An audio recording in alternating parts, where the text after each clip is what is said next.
یوٹیوبس پہ دستیاب. فی الحال دیو اس اجازت. خدا حافظ.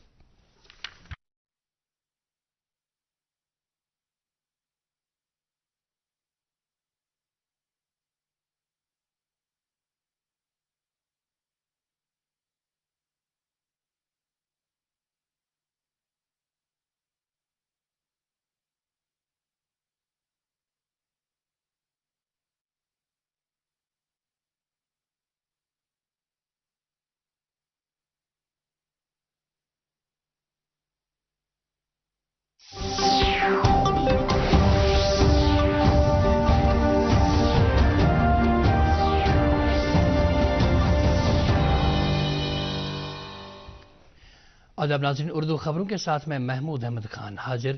پہلے آج کی سرخیوں پر ایک نظر. حکومت کی مثبت کوششوں کے نتیجے میں ملک میں تبدق کے مریضوں میں خاصی کمی کا رجحان. وارانسی میں ون ورلڈ ٹی بی سمٹ سے وزیر اعظم کا خطاب. تبدق کی روک تھام کے لیے جموں کشمیر کو یوٹی سطح کا جبکہ پلوامہ اور اننت ناگ اضلاع کو ضلع سطح کا ایوارڈ. لوک سبھا میں شور و غل کے بیچ 2023 کی مالی بل منظور. پارلیمنٹ کے دونوں ایوانوں کی کارروائی آج 9ویں روز بھی شور و غل کی وجہ سے متاثر. اور راہل گاندھی پارلیمانی رکنیت سے ڈسکوالیفائی. اب خبریں تفصیل سے. وزیر اعظم نریندر مودی نے کہا ہے کہ بھارت نے بہت سے ایسے اقدام کیے ہیں جو ٹی بی کی روک تھام میں عالمی سطح پر پوری طرح نئے ہیں. انہوں نے کہا کہ حکومت کی لگاتار کوششوں کی وجہ سے ملک میں ٹی بی مریضوں کی تعداد میں کمی آتی جا رہی ہے. وارانسی میں آج ٹی بی کی روک تھام کے عالمی دن کے موقع پر ون ورلڈ ٹی بی سمٹ سے خطاب کرتے ہوئے وزیر اعظم نے کہا کہ آج ٹی بی کے علاج میں استعمال ہونے والی 80% دوائیاں ملک ہی میں تیار کی جا رہی ہیں. لیبارٹریز کی تعداد میں اضافہ ہوا ہے اور مریضوں کو آیوشمان بھارت اسکیم کے دائرے میں لایا جا رہا ہے. وزیر اعظم نے کہا کہ مختلف اسکیموں کے تحت ٹی بی کے 75 لاکھ مریضوں کے کھاتے میں 2000 کروڑ روپے سے زیادہ کی رقم جمع کی گئی ہے. اس موقع پر صحت کے مرکزی وزیر منسکھ مانڈویا نے کہا کہ ملک میں ہر سال 24 لاکھ افراد میں ٹی بی کی تشخیص کی جاتی ہے اور تقریباً 94,000 لوگ اس بیماری کے سبب ہلاک ہو جاتے ہیں. تقریب کے دوران وزیر اعظم نے ٹی بی کے خاتمے کے تئیں پیش رفت کرنے والی کچھ منتخب ریاستوں اور ضلعوں کو ایوارڈ عطا کیے. صدر جمہوریہ دروپدی مرمو نے تمام متعلقہ لوگوں سے اپیل کی ہے کہ وہ ٹی بی سے پاک بھارت بنانے میں مل کر کام کریں. ٹی بی کے عالمی دن کے موقع پر اپنے پیغام میں صدر جمہوریہ نے آج ون ورلڈ ٹی بی عالمی سربراہ کانفرنس منعقد کرنے کے لیے وزارت صحت کی ستائش کی ہے. انہوں نے کہا کہ ٹی بی کا عالمی دن ٹی بی کے جسمانی، سماجی اور اقتصادی نقصانات اور ٹی بی کو دنیا سے ختم کرنے کی کوششوں کو تیز کرنے کے لیے عوامی بیداری کا ایک موقع فراہم کرتا ہے. وارانسی میں ورلڈ ٹی بی سمٹ کے دوران جموں کشمیر یوٹی کو ٹی بی کی روک تھام کے لیے اٹھائے جا رہے اقدامات کے سلسلے میں کانسے کا تمغہ ملا ہے جو صحت اور طبی تعلیم کے کمشنر سیکرٹری بھوپندر کمار نے حاصل کیا، جبکہ پلوامہ اور اننت ناگ ضلعوں کو بھی ضلع سطح کے ایوارڈ دیے گئے. چترو بلاک بڈگام کا HWC ضلع کا واحد سینٹر ہے جو وارانسی میں منعقدہ تقریب کے ساتھ جوڑا گیا. اس موقع پر CMO بڈگام ڈاکٹر محمد ایوب، BMO AG رینا اور ٹی بی یونٹ بڈگام سے جڑے میڈیکل افسران اور NTEP کا عملہ موجود تھا.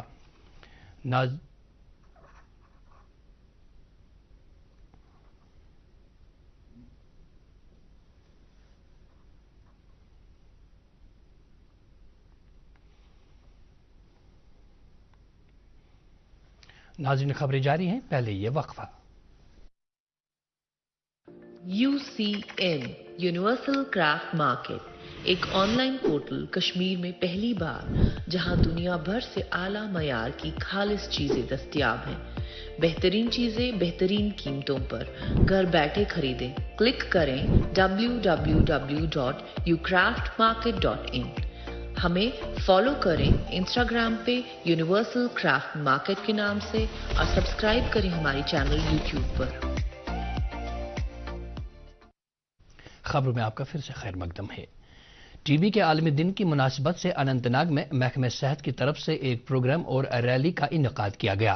اس موقع پر طلبہ کی ایک ریلی کو additional deputy commissioner Gulzar Ahmed نے سی ایم او کے ہمراہ جھنڈی دکھا کر روانہ کیا، جس میں محکمہ صحت کے ڈاکٹروں اور نیم طبی عملے نے بھی شرکت کی۔ اس موقع پر ایڈیشنل ڈپٹی کمشنر نے بتایا کہ ضلع اننت ناگ تپدق سے پاک ضلع قرار دیا گیا ہے، جس کا سہرا ڈاکٹروں اور دیگر متعلقہ عملے کی سر جاتا ہے۔ لوک سبھا نے آج شور و غل کے چلتے 2023 کی مالی بل کو منظوری دی۔ اس کے ساتھ ہی لوک سبھا میں 2023-24 مالی سال سے متعلق بجٹ کا کام مکمل ہو گیا ہے۔ اس سے پہلے آج صبح جب ایوان کی کارروائی شروع ہوئی، کانگریس، ڈی ایم کے، جے ڈی یو اور اپوزیشن کے دوسرے ممبران ایوان کے وسط میں آ گئے اور اپنے مطالبات جاری رکھے۔ جب شور و غل جاری رہا تو اسپیکر اوم برلا نے ایوان کی کارروائی پہلے 2 بجے تک روک دی اور بعد میں اسے سوموار تک ملتوی کیا گیا۔ راجیہ سبھا میں جب آج صبح ایوان کی کارروائی شروع ہوئی تو چیئرمین جگدیپ دھنکر نے کارروائی کو ملتوی کیے جانے کی اپوزیشن کی نوٹس کو مسترد کر دیا، جو اڈانی گروپ کے خلاف لگائے گئے الزامات کی چھان بین کے لیے ایک مشترکہ پارلیمانی کمیٹی تشکیل دینے کے مطالبے کے تحت پیش کیے گئے تھے، جس کے بعد حکمران جماعت اور اپوزیشن کے ارکان نے نعرے بازی شروع کی، جو ایوان کو دوپہر 2:30 بجے تک ملتوی کیے جانے کا باعث بنا۔ بعد میں ایوان کی کارروائی جب دوبارہ شروع ہوئی تو ایوان میں پرائیویٹ ممبروں کی قراردادوں پر بحث ہوئی۔ لیفٹیننٹ گورنر منوج سنہا نے گوالیار میں doctor Ram Manohar Lohia memorial lecture پر ایک کلیدی خطبہ دیا۔ ڈاکٹر رام منوہر لوہیا کو یاد کرتے ہوئے ایل جی نے کہا کہ ایک مجاہد آزادی، سیاستدان اور فلسفی کے طور پر ڈاکٹر لوہیا نے مساوات، انسانی وقار اور سماجی انصاف کے لیے انتھک محنت کی اور عام آدمی کو نئی امیدیں اور امنگیں دیں۔ ایل جی نے مزید کہا کہ عوامی رہنما اور سماجی مساوات کے انتھک چیمپئن کے طور پر ڈاکٹر لوہیا کے ساتھ انقلابات کے نے سماجی، اقتصادی اور سیاسی نظریات کو ایک نئی شکل دی اور مردوں اور عورتوں کے درمیان برابری کی پرزور حمایت کی۔ اس موقع پر منوج سنہا نے ڈاکٹر رام منوہر لوہیا رچناکاروں کی نظر میں کے عنوان پر کتاب کے دوسرے جلد کی رسم اجرا پر اپنی نیک خواہشات کا اظہار کیا۔ ایل جی نے اس موقع پر طلبہ کو جموں کشمیر کا دورہ کرنے کی دعوت دی۔ مرکزی وزیر داخلہ امت شاہ نے کہا ہے کہ ریاستوں، ایجنسیوں اور لوگوں کے درمیان بہتر تال میل اور مربوط بیداری پروگراموں کے ذریعے ملک میں منشیات کی بدت کو پھیلنے سے روکا جا سکتا ہے۔ بنگلورو میں منشیات کی اسمگلنگ اور قومی سلامتی کے موضوع پر علاقائی کانفرنس کی صدارت کرتے ہوئے انہوں نے کہا کہ منشیات کے خلاف جنگ کو ایک تحریک بنانی چاہیے، جس میں انفرادی طور پر تمام لوگ سرکار کے ساتھ مل کر بھارت کو 2047 تک منشیات سے مکت بنانے کے لیے کام کریں گے۔ وزیر داخلہ نے پٹنہ، تامل ناڈو، کوچی، بنگلورو اور دہلی میں کروڑوں روپے مالیت کی 9298 کوئنٹل منشیات ریموٹ کے ذریعے تباہ کی۔ جموں کشمیر پولیس کے ڈائریکٹر جنرل دلباغ سنگھ نے کہا ہے کہ اگر صحافیوں کو ملیٹنسی میں ملوث یا دہشت گردوں کے ساتھ ہمدردی جتاتے پایا گیا تو انہیں بخشا نہیں جائے گا اور ان کے خلاف قانونی کارروائی کی جائے گی۔ ڈی جی پی نے کہا کہ سرحدی سلامتی گرڈ کو بھی سخت کر دیا گیا ہے۔ اس کے علاوہ سرحدی علاقوں میں کچھ پولیس پوسٹ بھی قائم کر دیے گئے ہیں۔ انہوں نے کہا کہ پاکستان منشیات اور گولہ بارود اب بھارت بھیجنے کی کوشش کر رہا ہے۔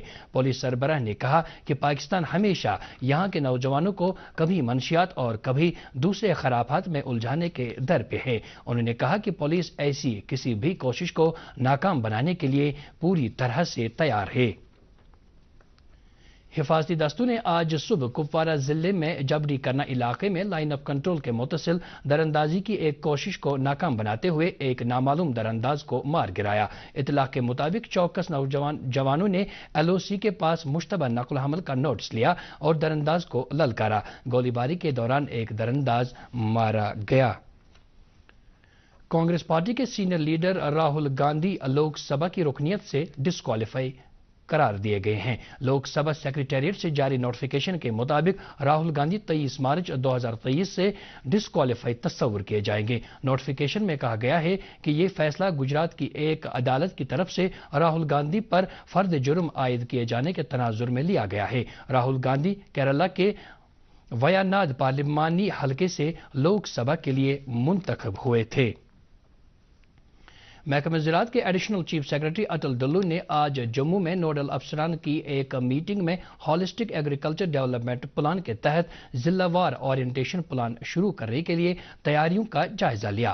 اس موقع پر انہوں نے افسران کو ہدایت دی کہ وہ کسان برادری کو 29 پروجیکٹوں اور مرکزی معاونت والی اسکیموں کے بارے میں مناسب جانکاری دیں۔ انہوں نے پنچایتی سطح پر ورکشاپوں کے انعقاد پر زور دیا تاکہ زیادہ سے زیادہ کسان ان اسکیموں سے روشناس ہوں۔ اٹل ڈلو نے کہا کہ ہر ایک پنچایت میں جانکاری کے کم سے کم 3 پروگرام منعقد کیے جائیں۔ لال منڈی سری نگر میں آج زراعت کی جامع ترقی کے پروگرام کے تحت 300 فارمرز پروڈیوسرز آرگنائزیشن FPOs کے قیام پر ضلع سطح کی ٹریننگ کم اورینٹیشن پروگرام کا انعقاد ہوا، جس کا افتتاح ناظم زراعت کشمیر چودھری محمد اقبال نے کیا۔ اس موقع پر اظہار خیال کرتے ہوئے انہوں نے FPOs کی اہمیت اجاگر کرتے ہوئے کہا کہ UT میں چھوٹے کسان زراعت کے شعبے کا ایک اہم جز ہے۔ انہوں نے کہا کہ FPOs کے ذریعے کسان نہ صرف جدید تکنیک سے استفادہ کر سکتے ہیں بلکہ انہیں بازار تک آسان رسائی بھی ممکن ہو سکے گی۔ انہوں نے شرکا سے تلقین کی کہ وہ پروجیکٹ کی مؤثر عمل آوری کے لیے تال میل کے ساتھ کام کریں۔ Additional deputy commissioner Tral Shabir Ahmad Raina نے آج گورنمنٹ ڈگری کالج ترال میں سینٹرل بیورو آف کمیونیکیشن کی طرف سے منعقدہ 2 روزہ جانکاری پروگرام کا افتتاح کیا۔ اس موقع پر اظہار خیال کرتے ہوئے انہوں نے کہا کہ سرکار کی طرف سے مختلف فلاحی اسکیمیں اور پروگرام عملائے جا رہے ہیں، تاہم عدم بیداری کی وجہ سے مختلف علاقوں میں ان کی کامیاب عمل آوری مکمل نہیں ہو پاتی ہے۔ انہوں نے کہا کہ فلاحی پروگراموں اور اسکیموں کی کامیاب عمل آوری کے لیے جانکاری بہت ضروری ہے۔ انہوں نے شرکا پر زور دیا کہ وہ اپنے علاقوں میں ان اسکیموں کے بارے میں لوگوں کو آگاہ کریں۔ اس موقع پر CBC کے فیلڈ پبلسٹی آفیسر شاہد احمد لون نے 2 روزہ ورکشاپ کے دوران پیش کی جا رہی مختلف سرگرمیوں کے بارے میں بتایا۔ محمد پورہ کلگام میں آج عوام اور پولیس کے درمیان ایک عوامی دربار کا انعقاد کیا گیا، جس کی صدارت SP کلگام ساحل سرنگل نے کی۔ اس موقع پر اوقاف کمیٹی کے ممبران، چوکیدار، نمبردار، تجارتی فیڈریشن اور فروٹ ایسوسی ایشن سے وابستہ افراد کے علاوہ مقامی نوجوانوں اور اسکولی طلباء نے شرکت کی۔ پروگرام کے دوران شرکا نے مختلف عوامی اہمیت والے کئی معاملے اٹھائے۔ SP نے انہیں یقین دلایا کہ انہیں جائز مطالبات پر ہمدردی کے ساتھ غور کیا جائے گا۔ انہوں نے عوام سے اپیل کی کہ وہ ضلع میں منشیات کی بدت کا قلع کما کرنے کے لیے پولیس کا بھرپور ساتھ دیں۔ Khadi and village industries board کی چیئرپرسن ڈاکٹر ہنا شفیع بٹ کی ایک قریبی رشتہ دار اور مرحوم واضح محمود کے دختر نسبتی بیگم منظورہ 22 مارچ کو انتقال کر گئی۔ ان کا چہارم 26 مارچ کو ان کی رہائش گاہ واقع شیشگری مسجد نواب بازار سری نگر میں انجام دیا جائے گا۔ نیشنل کانفرنس کے صدر اور رکن پارلیمان ڈاکٹر فاروق عبداللہ نے کہا ہے کہ ان کی پارٹی لوگوں کے مسائل و مشکلات کے ازالے کے لیے آواز بلند کرتی رہے گی۔ ادھمپور میں پینتھرز پارٹی کے یوم تاسیس پر منعقدہ اجتماع سے خطاب کرتے ہوئے انہوں نے کہا کہ جموں کشمیر میں مہنگائی آسمان کو چھو گئی ہے اور نوجوانوں کے روزگار کے لیے راستے محدود ہیں۔ انہوں نے حزب اختلاف کی جماعتوں کے درمیان اتحاد پر زور دیا اور کہا کہ ان کی ترجیحات ہمیشہ عوامی مفادات رہیں گے۔ Kashmir chamber of commerce industries کے ایک وفد نے صدر جاوید احمد ٹینگا کی صدارت میں نئی دلی میں جنگلات و ماحولیات کے مرکزی وزیر بھوپندر یادو سے ملاقات کی۔ انہوں نے وزیر موصوف کو پشمینہ شالوں کی درآمدات کے دوران انہیں درپیش مشکلات کے بارے میں بتایا۔ انہوں نے سری نگر میں ایک سیمینار منعقد کیے جانے کی طرف مرکزی وزیر کی توجہ مبذول کرائی تاکہ وزارت جنگلات و ماحولیات کی طرف سے عملائے جا رہے پروجیکٹوں کی پیش رفت کا جائزہ لیا جا سکے۔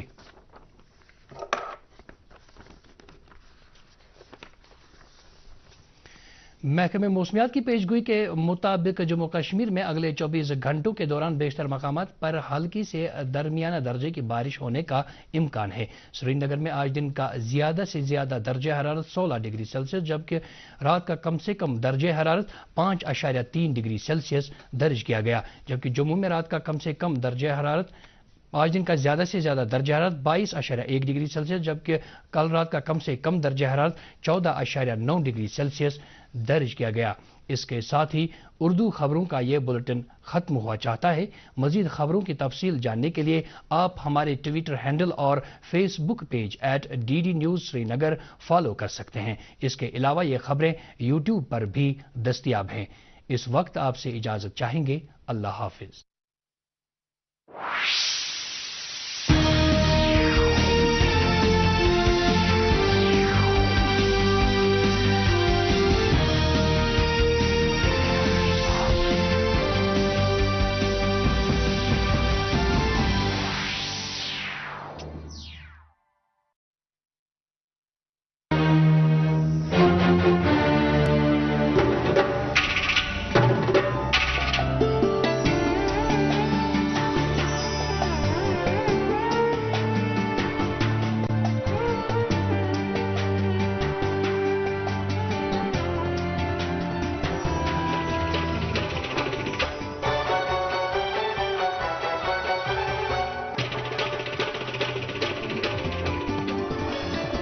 آپ دیکھ رہے ہیں DD کشر، احساس کشمیر۔